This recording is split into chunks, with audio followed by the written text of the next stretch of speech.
a gente vai fazendo alguns amigos, né? E tem os amigos dos filhos, amigos que frequentam a nossa casa, nós frequentamos a casa de alguns amigos, e a gente vai ver a importância da família estar conectada com amigos, e a importância de se ter amigos. Então a gente já viu que a família precisa estar conectada com a palavra de Deus, precisa estar conectada com o Deus da palavra, ela precisa estar conectada com a igreja, a comunhão na igreja é importante para a família, precisa estar conectada com a mãe. Aproveitamos o Dia das Mães no segundo domingo e aprendemos sobre a importância da conexão com as mães dentro da família. E também a possibilidade das mães serem mães biológicas, mas também serem mães espirituais, mães de consideração. Vimos que a família precisa ter uma boa conexão no casamento, para que a família esteja equilibrada, o casamento deve estar equilibrado e saudável. No domingo passado, vimos a família conectada com os filhos e também a possibilidade de sermos filhos espirituais, filhos na fé de alguém. Aprendemos muito na relação de Paulo com Timóteo. E hoje, a família conectada com os amigos da nossa família. Vamos ver um texto que está em Marcos, capítulo 2. Diz assim: dias depois, Jesus entrou de novo em Cafarnaum, e logo se ouviu dizer que ele estava em casa. Muitos se reuniram ali, a ponto de não haver lugar nem mesmo junto à porta. E Jesus anunciava-lhes a palavra. Trouxeram-lhe então um paralítico, carregado por 4 homens. Não podendo aproximar-se de Jesus, por causa da multidão, removeram o telhado no ponto correspondente ao lugar onde Jesus se encontrava, e pela abertura desceram o leito em que o paralítico estava deitado. Vendo a fé deles, Jesus disse ao paralítico: filho, os seus pecados estão perdoados. Alguns escribas estavam sentados ali e pensavam em seu coração: como ele se atreve a falar assim? Isso é blasfêmia. Quem pode perdoar pecados a não ser um, que é Deus? E Jesus, percebendo imediatamente em seu espírito que eles assim pensavam, disse-lhes: por que vocês estão pensando essas coisas em seu coração? O que é mais fácil? Dizer ao paralítico: seus pecados estão perdoados, ou dizer: levante-se, tome o seu leito e ande? Mas isto é para que vocês saibam que o Filho do Homem tem autoridade sobre a terra para perdoar pecados. E disse ao paralítico: eu digo a você, levante-se, pegue o seu leito e vá para casa. Ele se levantou e no mesmo instante, pegando o leito, retirou-se à vista de todos, a ponto de todos se admirarem e darem glória a Deus, dizendo: jamais vimos coisa assim. Amém. Louvado seja Deus pela sua palavra. Você conhece essa passagem, já ouviu essa história, já aprendeu com esse texto, mas nessa perspectiva da família aprender, da família se surpreender com os amigos, eu queria que a gente olhasse novamente para esse texto, porque ele traz para nós, nessa perspectiva da importância dos amigos, traz algumas lições muito preciosas, que talvez passou batido ao nosso olhar, olhando para esse texto em outras perspectivas. Primeira coisa que eu quero chamar a sua atenção, o texto diz que dias depois, Jesus entrou de novo em Cafarnaum. Jesus entrou novamente, Jesus entrou mais uma vez. E às vezes, na nossa relação com os amigos, seja na relação em que a gente está investindo num amigo, ou está recebendo investimento de algum amigo, seja qual for a relação, onde a gente está se doando ou a gente está recebendo. Porque se você se lembra de um amigo e liga para ele e pergunta: como é que você está? Lembrei de você. Você está investindo. E aquele que está recebendo a ligação, está recebendo de você aquele investimento. Olha, alguém lembrou de mim, alguém tirou um tempo para ligar para mim, para fazer contato comigo, me perguntar como eu estou. Então, na amizade, a gente está o tempo inteiro dando e recebendo. É uma via de mão dupla. E aí, eu sei que nessa relação e nessa dinâmica de dar e receber, às vezes a gente fica com a impressão de que a gente dá mais do que recebe. Essa impressão, ela é constante, de que a gente faz mais pelos outros do que os outros fazem por nós. A gente tem essa impressão. E o texto diz que Jesus já tinha passado em Cafarnaum, já tinha ficado em Cafarnaum, já tinha ensinado em Cafarnaum, mas dessa vez ele foi de novo, ele foi mais uma vez, ele foi uma outra vez. E isso me ensina que nessa relação de amizade, a gente sempre tem que estar disposto a fazer mais uma vez, tentar de novo, investir um pouco mais, ou na linguagem do Evangelho, andar mais uma milha. Quantas vezes a gente pensa em desistir de algumas amizades, desistir de algumas relações, por pensar que a gente está fazendo mais do que recebendo, estamos plantando mais do que estamos colhendo. Essa impressão é constante e a gente é tentado a desistir das relações o tempo inteiro.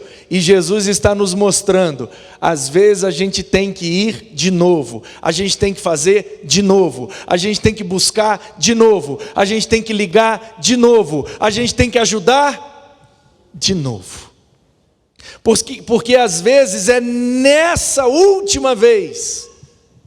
Jesus passou várias vezes em Cafarnaum, mas se ele não tivesse ido dessa vez de novo, aquele paralítico não teria andado. Portanto, é quando Jesus decide: eu vou lá mais uma vez, mas eu já preguei lá várias vezes, não aconteceu nada. Eu já passei lá e a sinagoga de Cafarnaum, o pessoal está querendo me dar pedrada. Eu não me sinto muito bem-vindo ali naquela região.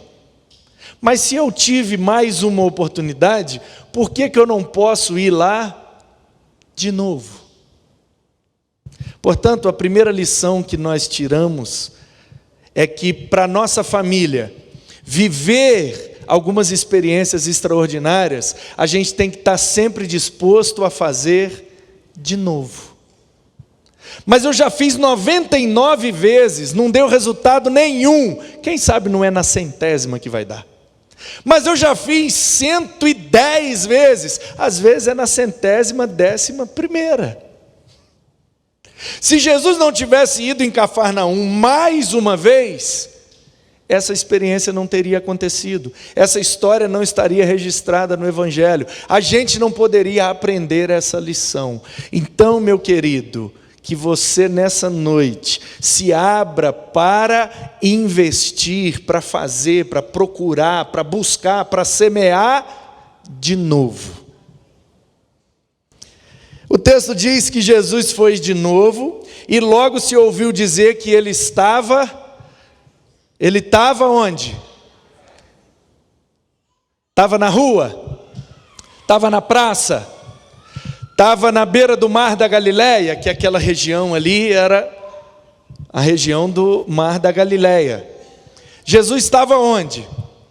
Dentro de uma casa, dentro da casa de alguém. Irmãos, a gente precisa se lembrar da importância e do poder que tem quando estamos dentro de casa, da nossa casa ou da casa de alguém. Há algo espiritual nisso, há algo poderoso nisso, quando nós vivemos o Evangelho e temos relacionamento dentro de casa, porque dentro de casa é a nossa maior intimidade.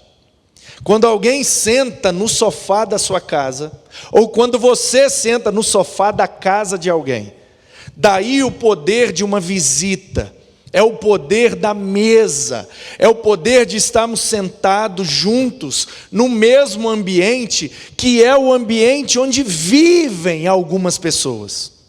Jesus estava ali de passagem, mas naquela casa moravam algumas pessoas. Portanto, Jesus entrou na intimidade deles, e o milagre aconteceu dentro de casa. Há um poder nisso, irmãos.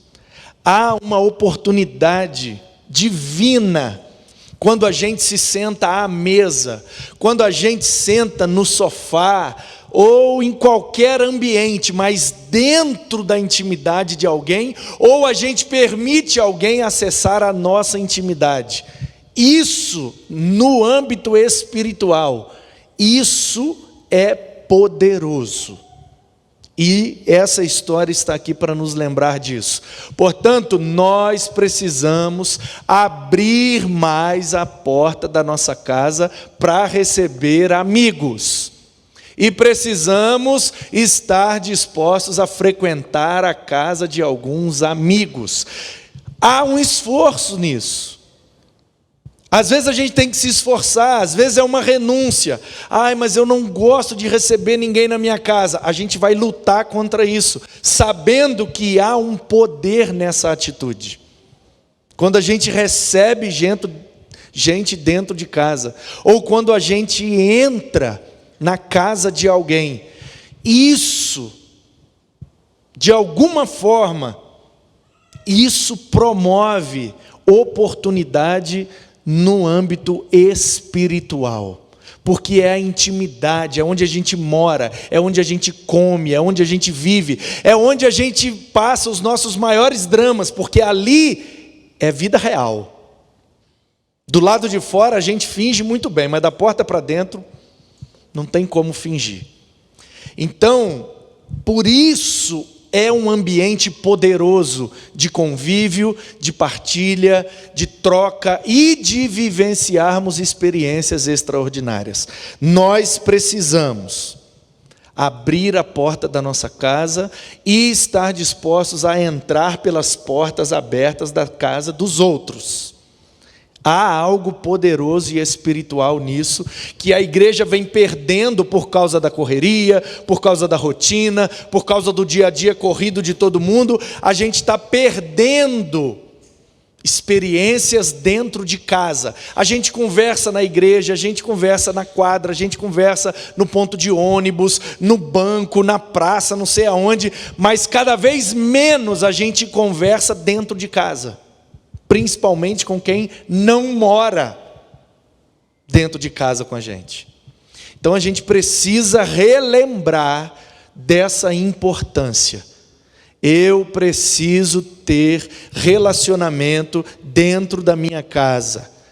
Eu preciso procurar relacionamento dentro da casa dos outros. Convidar a gente para minha casa, fazer o máximo para que me convidem para a casa deles, e a gente, nessa troca de receber e de visitar, a gente vai tendo acesso a coisas que no dia a dia e em ambientes externos a gente normalmente não tem acesso.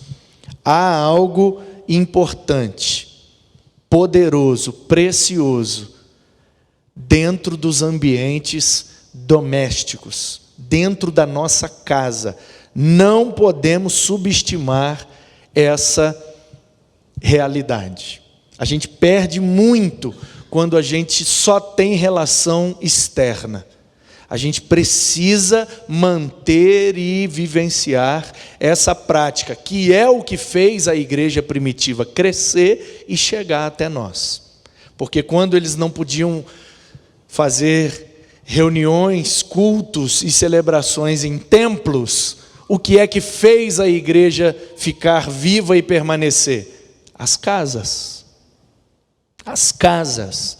Dentro de casa. É importante essa informação. Ele estava em casa. O texto diz que muitos foram para lá. Jesus está lá, a multidão correu para lá. E Jesus fazia o quê dentro de casa? Fazia fofoca. Falava da vida dos outros. O que Jesus fazia? Anunciava a palavra. Portanto, a gente precisa estar dispostos a tentar mais uma vez, abrir a porta da nossa casa ou ir na casa dos outros, mas a palavra de Deus tem que estar no centro dessa vivência, porque se a gente der mole, vai entrar outra coisa e aí essas reuniões vão servir mais para dar prejuízo do que para trazer bênção para a igreja. Porque a gente precisa ter relacionamento, mas o que precisa conduzir as nossas conversas deve ser o conteúdo da palavra de Deus. Porque às vezes a gente até conversa bastante, mas conversa pouco sobre a palavra, sobre os princípios da palavra, sobre o propósito, o que é que Deus quer com essa nossa relação. Promover o quê? A maledicência? A dúvida? O questionamento, a rebeldia, ou promover a comunhão, o crescimento, onde Deus vai ministrando dentro das nossas casas, Deus vai ministrando usando uns na vida dos outros, e a gente vai tendo conversas espirituais. O que é que podemos fazer para melhorar? O que é que podemos fazer para crescer? O que é que podemos fazer para solucionar? Porque muitas vezes os problemas dirigem nossas conversas.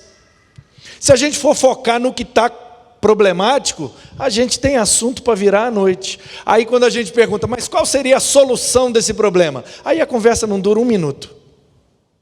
Porque para falar do que está errado, tem muita gente querendo. Mas para falar de como resolver o que está errado, aí some todo mundo. Porque apontar o que está errado é muito fácil. É muito fácil ser juiz, ser jurado. Bota tudo para desfilar na minha frente e eu vou dizer o que está certo, o que está errado, o que está bom, o que está ruim. Vou dar nota de 0 a 10. Agora bota eu lá para fazer. Então, queridos, o texto diz que o que norteava o encontro de Jesus dentro de casa era a palavra de Deus. Isso é extremamente importante. E aí trouxeram então um paralítico.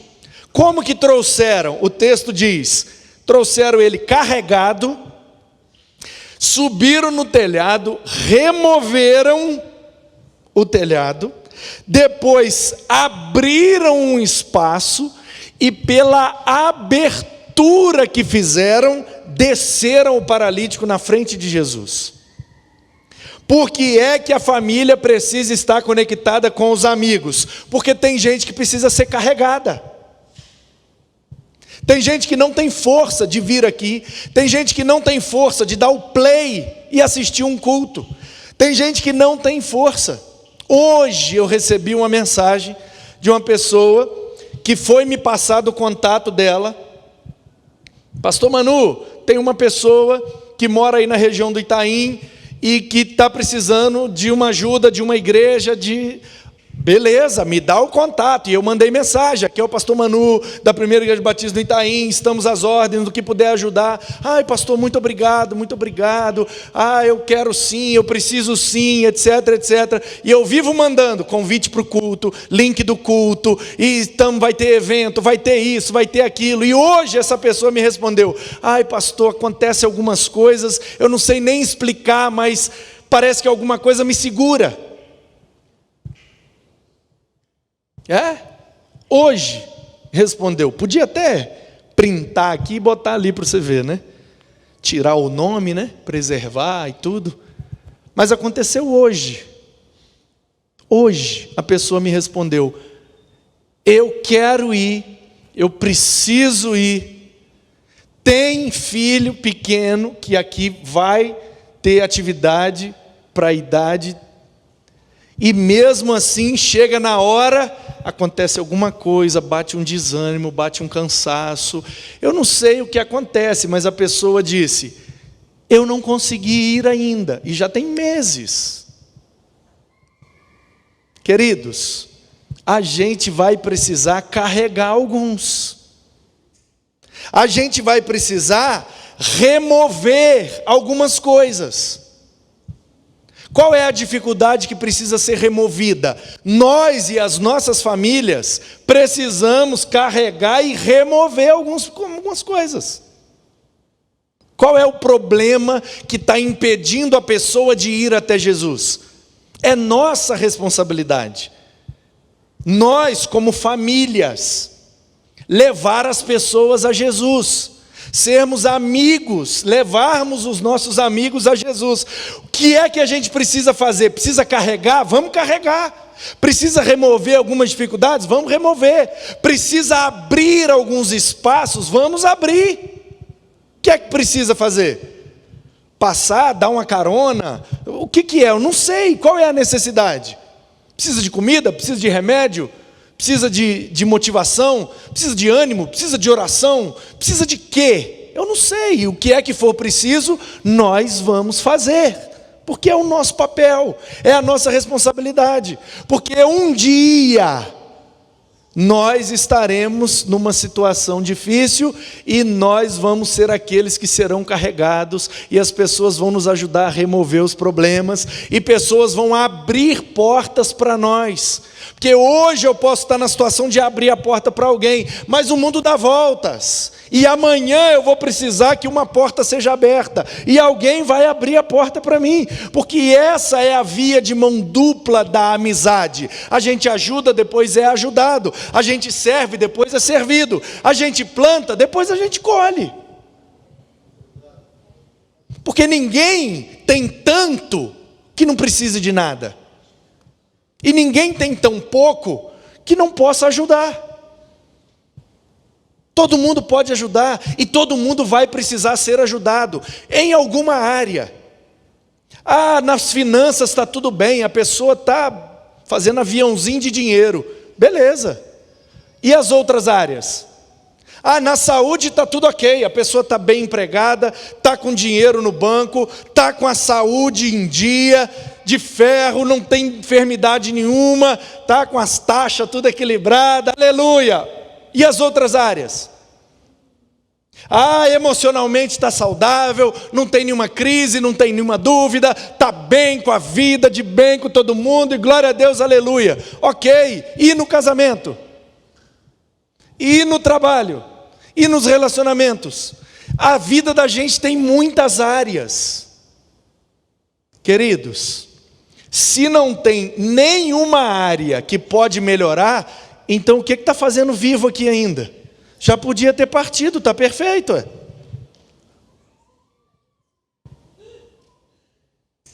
Não é? Não é? Será que Jesus esqueceu você para trás?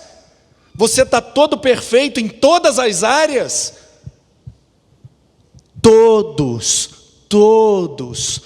Todos precisam de alguma coisa em alguma área. Portanto, a gente tem que estar disposto a carregar e às vezes de ser carregado, de remover a dificuldade de alguém, mas às vezes de permitir que alguém remova a minha dificuldade.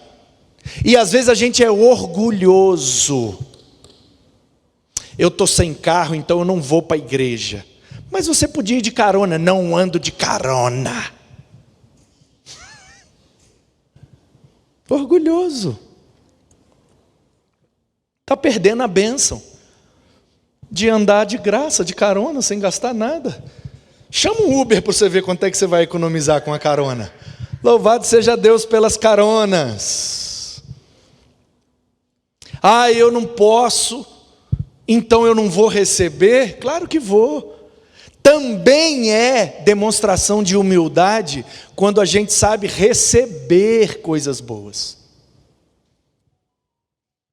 A gente às vezes vai fazer para os outros, às vezes a gente vai receber dos outros, e a gente precisa ter humildade, tanto para fazer, quanto para receber, e saber que o mundo dá voltas, e está todo mundo na roda gigante da vida, às vezes nós estamos lá em cima, às vezes nós estamos lá embaixo, e está todo mundo na mesma roda, e estamos girando, e é isso mesmo. Às vezes a gente carrega, às vezes a gente é carregado. Às vezes a gente remove, às vezes a gente é removido. Às vezes a gente abre, às vezes abrem para nós. Às vezes alguém desce, tem que se humilhar. Às vezes é a gente que desce. Desceram o paralítico lá onde estava Jesus. Sabe por que a gente não recebe muitas coisas? Porque às vezes a gente não está disposto a descer onde precisa, se abaixar, se humilhar, aceitar e viver a vida com tudo que ela oferece, com as experiências boas ou ruins. Às vezes nós somos um dos 4 amigos que está carregando aquele que precisa. Amanhã eu vou estar na maca e alguém vai estar me carregando. E é assim mesmo a vida. Louvado seja Deus. Olha só a importância da amizade. Jesus viu a fé do paralítico? Não. O texto é bem claro. Jesus viu a fé dos amigos, vendo a fé deles. Às vezes o seu amigo não tem fé, mas você pode ter fé por ele. Pastor, tem que orar por um amigo meu, mas ele é ateu, ele não acredita em Deus. A sua fé pode alcançar ele. Ore você por ele. Pastor, tem um amigo que precisa de algo, mas ele não aceita, ele não acredita, ele não quer, ele não, você pode fazer por ele, vendo a fé deles, dos amigos. O paralítico não teve fé, foi curado pela fé dos amigos. O seu amigo que precisa de Jesus não precisa ter fé. Às vezes a sua fé vai fazer ele se encontrar com Jesus. É o que está escrito aí. Jesus curou o homem pela fé dos amigos. Vendo a fé é muita fé. Temos que levar o nosso amigo paralítico para Jesus encostar nele. Se Jesus encostar nele, ele fica curado. Mas ele é paralítico, olha a multidão em volta. Ninguém consegue chegar perto de Jesus. Vamos subir pelo telhado. Vamos abrir um buraco no telhado. Vamos descer o amigo lá. É muita fé e muito esforço. Não, a fé resolve tudo. Então aqui de fora tem uma multidão na porta da casa, mais uma multidão lá dentro. Jesus está lá no meio da sala, lá no meio da casa, cercado de gente. A gente não consegue ir lá, mas a gente tem fé. Então vamos orar daqui mesmo. Vamos orar aqui mesmo, ó. Jesus está lá, a gente está aqui pela fé. A fé faz esse caminho, né? Tem o Wi-Fi, tem o Wi-Fé. Então a gente liga a nossa fé daqui, Jesus lá de dentro, e o nosso amigo vai andar aqui fora. Foi assim que aconteceu? Foi como? Eles tinham fé? O texto diz que sim, que Jesus viu a fé que eles tinham, mas a fé unida com a ação. tem que subir no telhado, tem que tirar a telha, tem que amarrar uma corda e descer o cara lá na frente de Jesus. Se eles não tivessem feito tudo isso, Jesus tinha curado? Não sei. Não se faz teologia em cima do que não está escrito. Mas a gente pode fazer teologia em cima do que está escrito. E o que está escrito é: Jesus só viu a fé deles depois que viu o esforço que eles fizeram em descer o cara do telhado para baixo. Sabe, irmãos, às vezes a gente diz que tem fé, mas a gente não quer agir, não quer fazer o que tem que ser feito, não quer pagar o preço que tem que ser pago. Teve que subir no telhado, teve que tirar as telhas, teve que amarrar a corda e descer o cara. E descer no ritmo certo, porque se desce um lado mais do que o outro, o cara cai lá de cima com a cabeça e vai e mata logo o coitado. Então teve que ser uma ação coordenada, um pouquinho de cada vez. Eu desço a corda daqui, você desce de lá, 1, 2, 3 e vai, mais um pouquinho, os 4 juntos, em cada ponta da maca, vai. Nós temos fé? Temos, mas às vezes temos que agir de forma coordenada, um ajudando o outro, um completando o que o outro tem de falta, e a gente junto, de forma coordenada, ordenada, orientada por Deus, a gente vai levar cura para muita gente. Jesus virou para o cara e disse o quê? Seus pecados estão perdoados. Mas Jesus, o problema do cara não é pecado, o problema do cara é que ele é paralítico. Aí é como se eu ouvisse Jesus dizendo: não. No fundo, lá no profundo, o problema de todo mundo é o pecado. Porque o paralítico pode ser salvo, mas se o pecado não for perdoado, não é salvo. Porque no fundo, o paralítico precisa andar, mas o homem precisa de salvação. O que é mais importante? Andar com as pernas ou ir para a eternidade? Portanto, o que Jesus está fazendo é: eu vou resolver o principal problema desse cara. Ele tem um problema na perna, mas o principal problema dele é que se ele morrer hoje, ele não vai para a eternidade comigo. Ele não tem salvação. Então o problema da perna, ele vai viver o quê? 60, 70, 80 anos? O que é viver 80 anos paralítico comparado a uma eternidade? O que é que você preferia? Você quer ficar alguns anos paralítico e depois ir para a eternidade com Cristo? Ou andar por alguns anos e depois passar a eternidade sem Cristo? Portanto, o que Jesus está fazendo é agindo naquilo que aquele homem realmente precisava.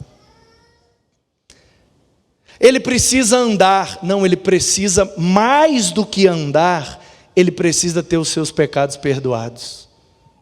Às vezes a gente quer ajudar alguém, e na nossa boa intenção de ajudar, como aqueles 4 amigos, vamos levar o cara lá que ele vai sair andando.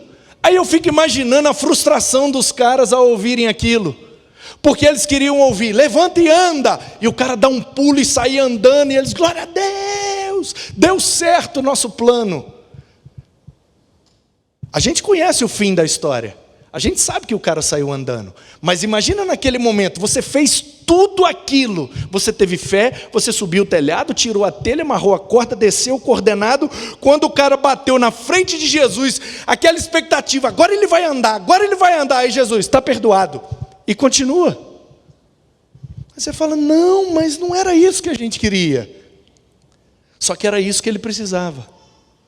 Sabe, queridos, quando a gente se aproxima de algumas pessoas para fazer amizade, com a intenção de levá-las a Cristo, a gente acha, por exemplo: eu tenho uma amiga que está com um problema sério no casamento, Eu vou investir na vida dela, vou me relacionar com essa pessoa com a intenção de levá-la a Cristo para resolver o problema do casamento. A gente vai motivado pelo problema que a gente vê, mas só Jesus sabe realmente qual é o principal problema que precisa ser resolvido. Portanto, qual é a nossa parte? A nossa parte é levar até Cristo. Pelo que a gente está vendo.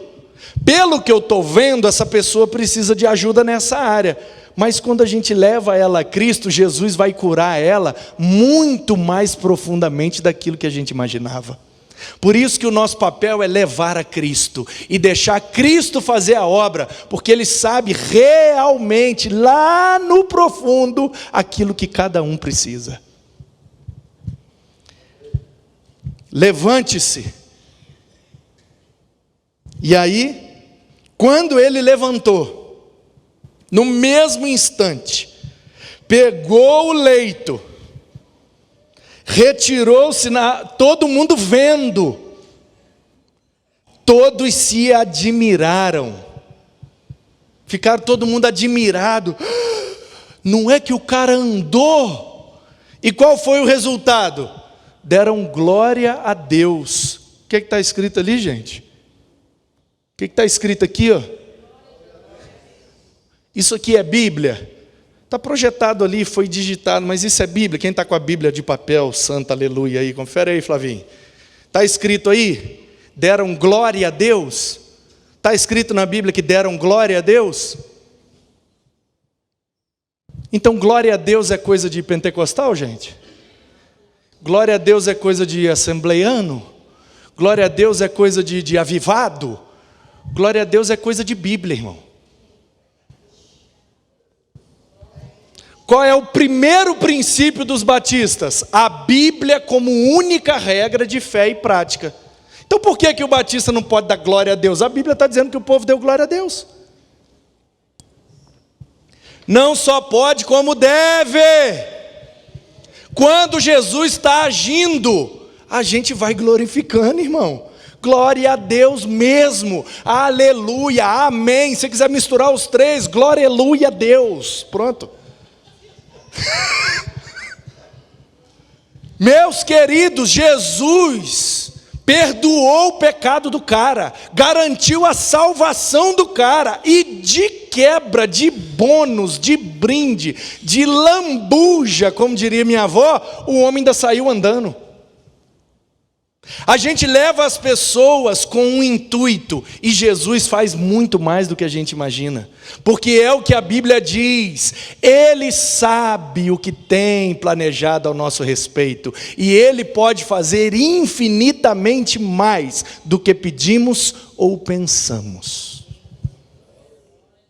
Portanto, o que é que nós vamos fazer? Nós vamos continuar investindo e insistindo com nossos amigos, para os levar a Jesus, fazendo todo o esforço necessário para que sejam perdoados, e juntos viveremos experiências extraordinárias.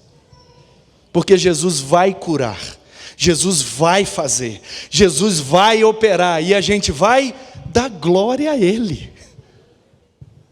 Portanto, a família precisa estar conectada com os amigos. Os amigos do pai, os amigos da mãe, os amigos dos filhos. Que coisa boa seu filho chegar em casa e dizer: esse daqui é o fulano, estuda comigo, veio aqui porque a gente vai fazer um trabalho juntos. Está dentro da sua casa, um amigo do seu filho, em casa, dentro de casa, no ambiente poderoso que Jesus gosta de agir. Como que a gente não vai aproveitar essa oportunidade? Eu estou fazendo um aniversário e veio aqui um amigo do meu trabalho, um amigo de infância, seja lá o amigo que for, gente, dentro da nossa casa ou dentro da casa dos amigos, a gente vai levar todo mundo a Cristo, porque é Ele que resolve o que precisa. tem que levar nele.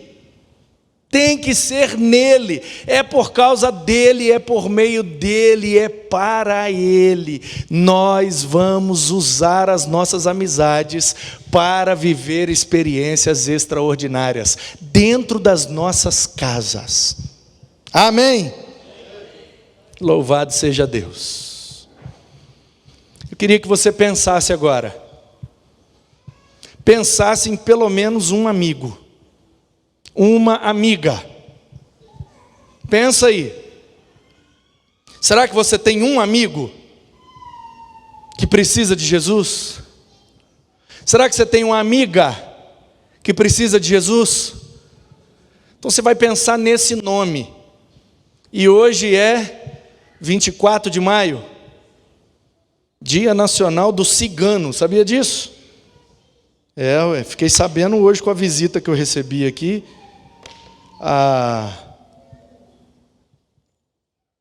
Como é que é o nome da mulher do Gilmar? Jadimar. É isso aí. Nome difícil, bonito. Ela esteve aqui hoje. E eu pude conhecê-la e conversar com ela. E foi ela que me disse que hoje é o Dia Nacional dos Ciganos. Tem um casal, um pastor com a esposa lá do Espírito Santo, estão começando um trabalho com ciganos lá no Espírito Santo, e vieram aqui em São Paulo para aprender com eles que estão há tantos anos trabalhando aqui com os ciganos, e de repente o casal do Espírito Santo, a gente conhece um pastor que está aqui em São Paulo, o pastor Manu, e ela, vocês já entenderam tudo, né? Mas o trabalho todo começou na PIB Itaim, foi a partir da PIB Itaim. Mas ele é pastor exatamente nessa igreja PIB Itaim. Então bora, vem todo mundo aqui tomar um café e pronto, foi uma benção. Então hoje é dia 24 de maio. Você tem até 31 de dezembro para levar esse amigo aí que você pensou até Jesus. Para levar essa amiga que você pensou até a presença de Jesus, para que Jesus faça o que tem que ser feito. Vamos ou não vamos? Hein? Amém. Esses dias um membro da nossa igreja falou: pastor, estou com uma amiga aqui no trabalho que está precisando de um conselho. Será que teria como marcar e o senhor atender? Eu falei, com certeza. Marcou, veio, foi atendido, foi aconselhado, e é bem provável que esteja aqui no próximo domingo, misturado aí no meio da gente, ó. Mais um amigo que foi trazido até a presença de Jesus, e nós, como corpo de Cristo, vamos abraçar, vamos acolher, e seremos a presença palpável de Jesus para todos que precisam. Então, se você tem um amigo, leve ele até Jesus. Pastor, não sei o que falar. Eu te digo o que falar, mas eu não quero falar, então deixa que eu falo. Me chama para ir lá que eu vou, traz aqui. Procure alguém da igreja, alguém mais experiente, alguém mais maduro. Procure seu líder, um ministro da área que você atua. Gente, um monte de amigo nosso aí, ó, precisando de Jesus. O que a gente vai poder fazer? É a nossa fé, é o nosso esforço. A gente vai subir os telhados da vida, a gente vai descer os paralíticos da vida, e vai ver Jesus curando muita gente, porque Ele será glorificado.